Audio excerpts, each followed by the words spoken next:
Ah, ça fait plaisir de revenir au Canada pour la Formule 1, mais du coup, eh bien, on a vraiment pu expérimenter, on va dire, l'inconvénient ou le problème de cette réglementation 2022 de Formule 1. Yep.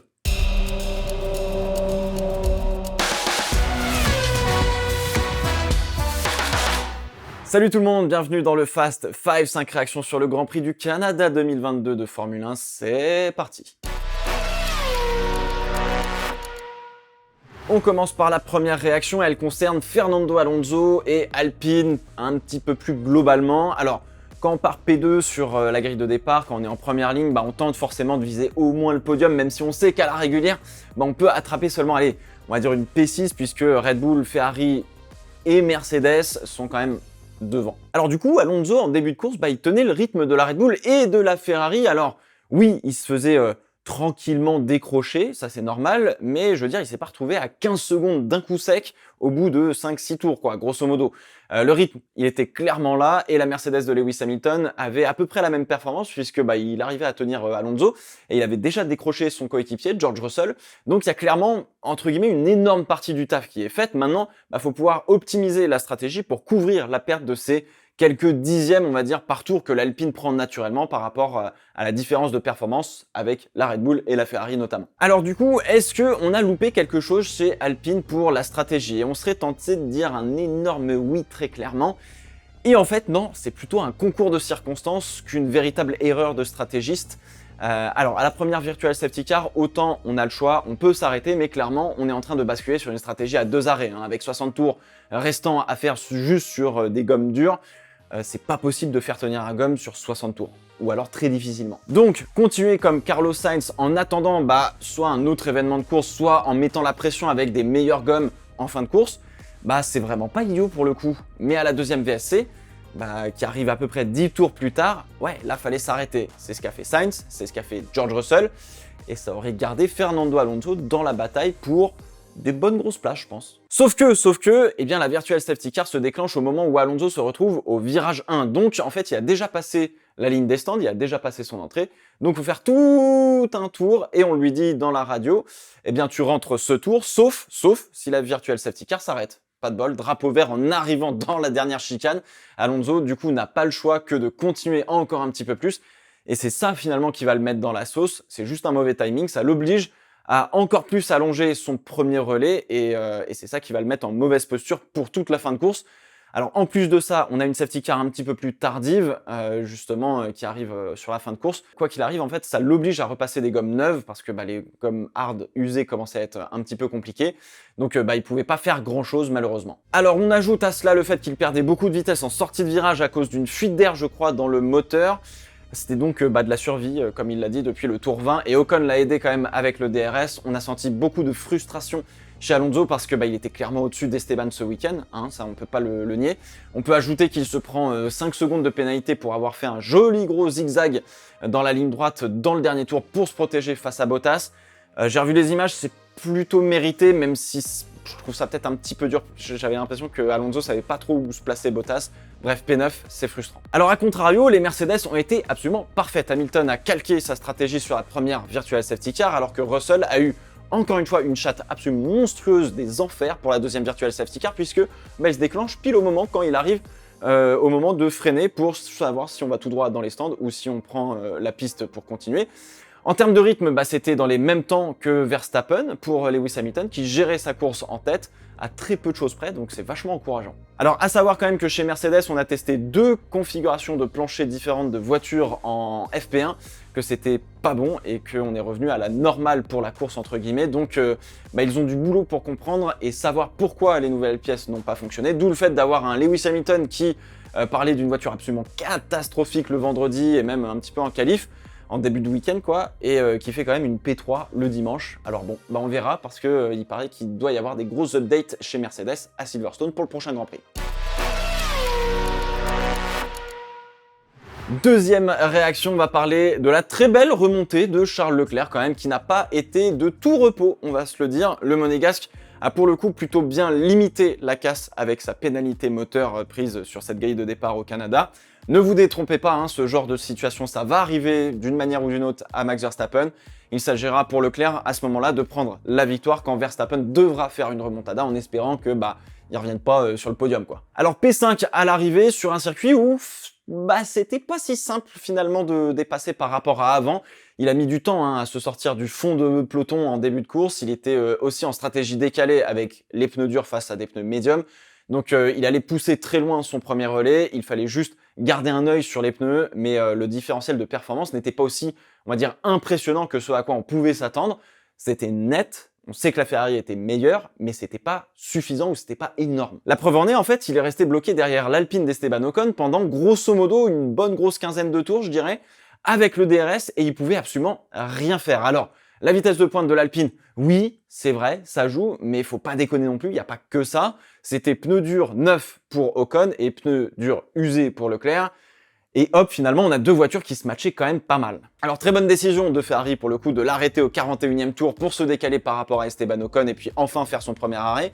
Seulement, arrêt mal exécuté, encore une fois, et au lieu de ressortir devant le petit train de Monsieur Lance Stroll, il ressort dedans, voire même derrière. Alors, heureusement, il y a la safety car qui arrive peu de temps après, donc ça efface tous ceux qui étaient dans ce petit train pour pouvoir porter des attaques sur les Alpines à la relance. Donc, finalement, le mauvais arrêt de Ferrari ne change pas vraiment sa course, pas spécialement sa course, on va dire, grâce à la safety car. Alors Leclerc ne pouvait pas aller chercher beaucoup mieux finalement pour le coup, hein, il perd que 15 points sur Verstappen en partant de la dernière ligne.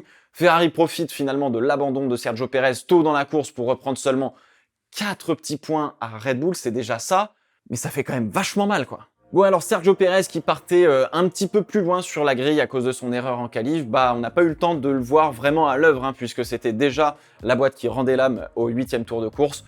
Mais ça aurait donné on va dire un bon point de comparaison, je trouve, sur ce Grand Prix de comment la Red Bull se comportait dans le peloton face à la Ferrari. Bon, alors du coup, de partout sur les abandons mécaniques entre Verstappen, Pérez et Leclerc. En soi, en fait, les problèmes de fiabilité, je sais pas, mais j'ai l'impression qu'on les a probablement vus plus gros qu'ils ne l'étaient vraiment chez Ferrari, alors que c'était exactement du même ordre, entre guillemets, en début de saison chez Red Bull. Alors, ça veut pas dire qu'ils n'ont pas des problèmes, hein, mais on a peut-être une sorte de biais de perception parce que c'est Ferrari, quoi. Grosso modo, c'est ça. Sauf que Verstappen gagne quand Leclerc n'abandonne pas, ou du moins, il termine devant. C'est ça qui commence à faire mal. Alors, on arrive sur la fin de la première moitié de championnat, quasiment 2 victoires de retard pour Charles Leclerc. Va vraiment falloir tout aligner parfaitement pour le reste de la saison, car là, Verstappen, pour l'instant, honnêtement, je suis désolé de vous dire ça, mais il sort une saison absolument phénoménale pour le coup. Il y a 6 victoires en 9 courses, toujours sur le podium, sauf s'il abandonne. Enfin, je veux dire, c'est Lewis Hamiltonesque, ce délire-là. Pour l'instant, le début de saison, il fait mal au crâne. Troisième réaction, il y a deux équipes pour qui ça a été absolument la merde la plus totale, on va être honnête, AlphaTauri et McLaren. Alors je vais pas parler des deux en entier, mais oui, Gasly a pas été aidé par une sortie en Q1, mauvais départ, pas de rythme, là où Tsunoda était peut-être un petit peu mieux, mais bloqué avant de planter sa voiture en sortie des stands tout simplement. Alors erreur qui arrive une fois, mais il faut pas qu'elle arrive deux fois, à l'extérieur sur le dégagement, boulette de gomme, piste sale, t'arrives un peu fort, tout droit, merci, ciao, bref. C'est du côté de McLaren que je veux m'attarder parce que là, ça a été catastrophique. Ricciardo arrive quand même à rentrer en Q3, là où Norris a eu des problèmes moteurs qui le font partir P14 derrière Sergio Pérez. Bref, ça sentait pas giga bon ce week-end au Canada. Alors Norris bataille avec la Williams d'Albon, assez compétitive d'ailleurs cette Williams, c'est plutôt pas mal, pendant que Ricciardo se bat tant bien que mal avec Tsunoda qui lui est en stratégie décalée, et les Aston Martin. Alors Ricciardo a passé sa course derrière d'autres voitures quand Norris faisait ce qu'il pouvait. Ça n'a pas été simple. Alors forcément, on va parler de l'un des pires arrêts de la saison, très clairement, et pour une fois, c'est pas Ferrari. Le double stack de la Virtual Safety Car, Ricciardo rentre, les pneus sont à peine prêts, mais ça repart quand même. Et là, Norris arrive, rien n'est prêt, on ne sait pas quel pneu mettre, etc. On en met un, on en retire, machin. On a senti une tétanisation quelque part chez les mécanos. comme s'ils se posaient la question de savoir: «Mais qu'est-ce qu'on fout là les gars?» à se regarder dans le blanc des yeux et à dire: «Bon bah, y a pas de roue sur cette voiture quoi». Alors bon, ce genre de choses ça arrive une fois de temps en temps, hein, dans une écurie, c'est comme ça et là bon bah, c'est tombé sur McLaren qui en avait pas spécialement besoin. Course très très compliquée à la fois pour Norris et pour Ricciardo. P11, P15 en dehors des points pour les McLaren, c'était un petit peu le monde à l'envers je trouve pour le coup, parce que le début de saison était beaucoup mieux, vraiment mieux pour les McLaren. Alors McLaren est donc totalement décroché des Mercedes pour la P3 du championnat, maintenant avec 123 points de retard, et c'est Alpine qui revient à moins de 10 points avec Alfa Romeo pas loin derrière. McLaren a déjà scoré un podium sur une bonne course, on va dire, à Imola, hein, avec un petit peu concours de circonstances et tout. C'est pas déconnant finalement de voir une Alpine et une Alfa Romeo monter sur la boîte aussi cette année pour le coup. Il y a une belle bataille à 3 pour la P4 du championnat constructeur qui va être super intéressant à suivre. Donc j'ai mon petit espoir de voir un Bottas, un Alonso, un Ocon. Alors un Joe je sais pas, mais sur le podium ça pourrait le faire. Quatrième réaction, fallait que je souligne encore une fois la belle performance des As pendant le week-end globalement qui finalement s'est achevé de la pire des manières. Ça fait un petit peu mal au cœur. Alors la Q3 pour Mick Schumacher, ça c'est très bien, c'est très beau, la belle bataille avec Guan Yu Zhou, un bon rythme affiché, de très gros points à aller prendre et finalement c'est au tour de Mick Schumacher de souffrir des problèmes de fiabilité du moteur Ferrari et ça fait vraiment mal, comme pour Guan Yu Zhou finalement. Alors pareil pour Magnussen hein, qui se fait serrer vraiment fermement je trouve par Lewis Hamilton au virage 3, ce qui lui endommage l'aileron. Alors forcément la FIA va pas prendre de risque, on lui agite un drapeau noir à rond orange pour signifier que il doit rentrer au stand car sa voiture a des dégâts et que ça peut être dangereux à la fois pour lui et surtout aussi pour les autres pilotes en piste. À partir de là, c'était absolument terminé pour Magnussen. La seule chose qu'il pouvait espérer finalement c'était une vraie safety car en début de course pour le faire recoller au peloton. Kevin Magnussen allait passer sinon l'après-midi un petit peu seul sur ce Grand Prix du Canada. Sur la dernière relance de safety car, il est avec les mêmes pneus depuis le tour 7. Je sais pas pourquoi on l'a pas essayé de le arrêter, etc. On a essayé de grappiller des positions justement et essayer de défendre. Donc autant te dire qu'il s'est fait fusiller pour terminer les derniers tours en course. Et du coup, il termine dernier. Alors frustrant de ouf, très clairement, vu le potentiel de la Haas de pas pouvoir transformer. Là où enfin ça a été le cas pour Guan Yu Zhou et Alfa Romeo hein, dans l'ensemble. Ça fait du bien, hein, ça score de bons points pour rester à 6 points d'Alpine, donc faut continuer. Bottas revient aussi quand même un petit peu de loin, on va pas se le cacher d'ailleurs, parce qu'il a passé sa FP2 à faire 2-3 tours pour comprendre les problèmes moteurs qu'ils avaient, donc un petit peu moins de travail pour préparer le reste du week-end on va dire, mais ça a bien fonctionné pour Alfa Romeo et ça c'est top, et surtout pour Guan Yu Zhou quoi. Cinquième et dernière réaction, forcément on va parler des deux qui se sont suivis comme jamais en fin de course, on va parler de Verstappen et de Carlos Sainz. Alors, la Ferrari est clairement devant en termes de performance pure sur un tour. Alors elle n'est pas 15 km devant, mais c'est net, c'est devant. Pas de souci, vu l'épaule de Charles Leclerc, notamment ces dernières courses, il y a un truc. En termes de rythme de course, c'est franchement pas si évident que ça de se dire que la Ferrari est devant par rapport à la Red Bull. En vrai, quand Sainz avait la tête, Verstappen revenait avec des pneus un petit peu plus neufs.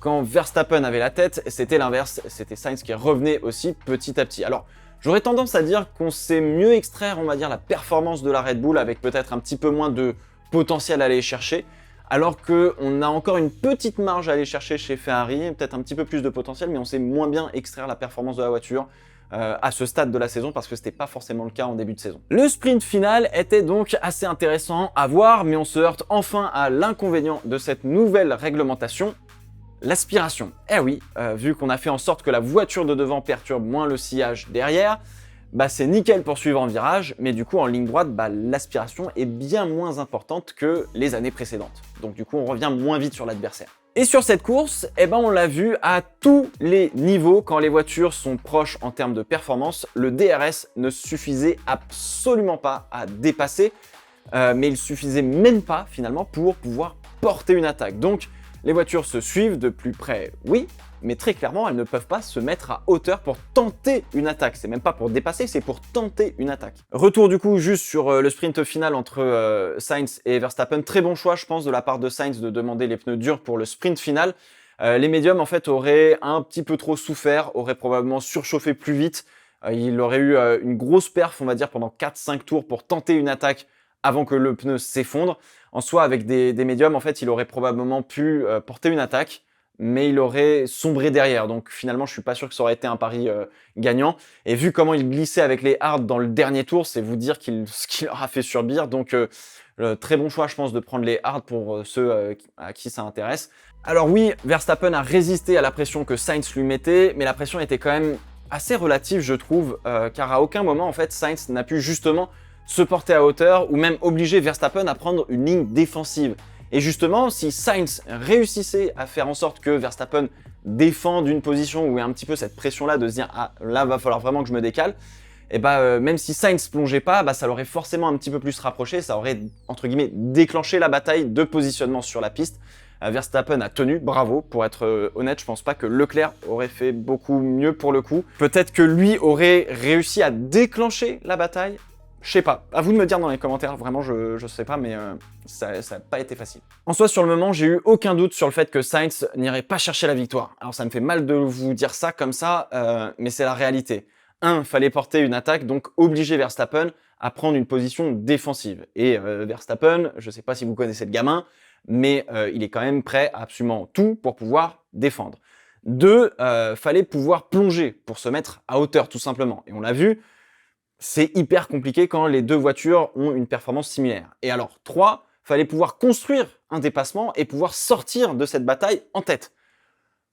Alors, mettre la pression et porter une attaque, c'est finalement deux choses différentes. J'ai envie de vous dire qu'il y a un petit peu de frustration quand même, moi je trouve, dans le sens où on n'a pas eu cet enclenchement de bataille et seulement juste de la pression. Donc c'est un petit peu dommage. Alors oui, quand même, j'ai eu un petit doute en fait quand Sainz était à 4 dixièmes où je me suis dit tiens, peut-être que finalement il va déclencher la bataille et finalement non. Bon, alors une fois la bataille déclenchée, il y a tout le boulot qui commence. Donc bon, voilà, il fallait que Verstappen aide un petit peu en faisant une erreur à la limite sur une réaccélération ou ce genre de choses. Ça n'a pas été le cas. Je vous parlais justement dans la vidéo sur Carlos Sainz de ce fameux dixième qu'il fallait aller chercher pour prendre la victoire et qu'il a souvent eu du mal à choper. Je ne sais pas si ça a été le cas hier, c'est hyper dur de juger, mais oui, sincèrement, c'était probablement lui le plus rapide en piste. Être rapide en piste, c'est bien, surtout quand c'est face à Verstappen, encore plus. Mais dépasser, c'est un tout autre exercice, surtout pour la victoire. Surtout, encore une fois, face à Verstappen. Même s'il est un petit peu plus calme cette année. Alors elle va arriver, cette première victoire, mais il va falloir vraiment aller chercher ce petit plus pour Carlos Sainz. Ça va probablement être un déclic dans sa carrière et j'espère sincèrement que ce sera le cas pour lui.